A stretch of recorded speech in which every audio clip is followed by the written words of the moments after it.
दोस्तों, अगर आपको लगता है कि आपके साथ हमेशा गलत हो रहा है या आप इधर उधर भटक रहे हो, तो ये वीडियो आपके लिए है। चलिए हमारे साथ अंत तक बने रहिएगा। नमस्कार दोस्तों, मैं हूं दीपक, द मोटिवेशनल यूनिवर्स में आप सबको स्वागत करता हूं। दोस्तों, महाभारत का वो युद्ध हमें बहुत कुछ सिखा गया है।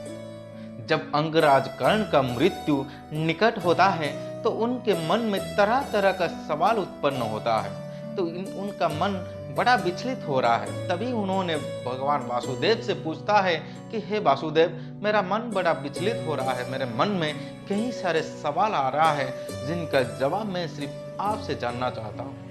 कृपया आप मेरे सवालों का जवाब दें। जब मैंने पैदा हुआ तो मेरी माँ कुंवारी थी, तो उनका बदनामी ना हो इसलिए उन्होंने मुझे गंगा नदी में बहा दिया। तो इसमें मेरा क्या गलती थी? जब मैं थोड़ा और बड़ा हुआ तो मुझे शस्त्र चलाने में बड़ा रुचि थी, तो लोग मेरे मजाक बना रहे थे कि मैं एक सूद पुत्र हूँ, शस्त्र नहीं चला सकता हूँ। अगर मैं एक सूद पुत्र हूँ तो इसमें मेरा क्या गलती थी? जब मैं गुरु द्रोण से विद्या सीखने को जाता हूँ तो गुरु द्रोण ने मुझे ये कह के मना कर देते हैं कि मैं एक सूद पुत्र हूँ, शस्त्र नहीं सीख सकता। तो इसमें मेरा क्या गलती थी भगवान कि मैं एक सूद पुत्र हूँ? और मैं झूठ बोल के भगवान परशुराम से विद्या सीखने के लिए जाता हूँ तो उन्होंने भी मुझे श्राप दे देते हैं ये कह करके ताकि मैं एक सूद पुत्र हूँ। तो इसमें मेरा क्या गलती थी? जब माता कुंती मुझे अपना पुत्र कहा, मुझे अपना पुत्र माना, तो उनके मन में भी ये डर था ताकि मैं उनके पुत्रों को ना मार दूं, इसलिए उन्होंने मुझे अपना पुत्र कहा। तभी जा करके कहा जब मैं उनके पुत्रों को मार रहा होता हूं। तो इसमें मेरा क्या गलती है भगवान? जब सारा संसार मेरा मजाक उड़ा रहा था तभी मित्र दुर्योधन ने मेरा साथ दिया, मुझे एक राज्य दिया, मुझे उस राज्य का राजा बनाया, मुझे सारा सम्मान दिया। तो इसमें मैं मित्र दुर्योधन का साथ दे के क्या गलती किया?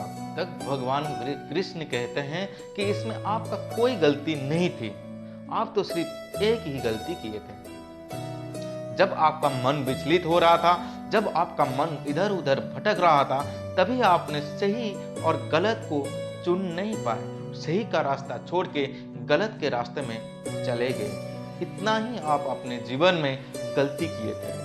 आप थोड़ा सोच करके देखिए कि इसमें मेरा क्या गलती था कि मेरे जन्म से पहले मेरा मृत्यु मेरे ही सगे मामा कंस के रूप में मेरे सामने खड़े थे। इसमें मैं तो बालक था, इसमें मेरा क्या गलती था?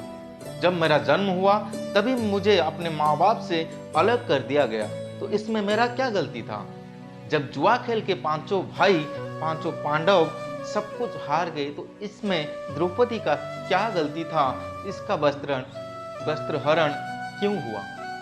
अगर दुर्योधन ने गलती किया तो युधिष्ठिर ने गलती को सहा है, तो इसमें इन सारे मासूम सैनिकों का क्या गलती था जो बलि चढ़ गए?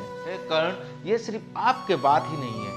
इस धरती पर कोई भी जन्म लेता है तो उसके सामने भी कई सारे कठिनाइयां आते हैं, कई सारे मुसीबत आते हैं।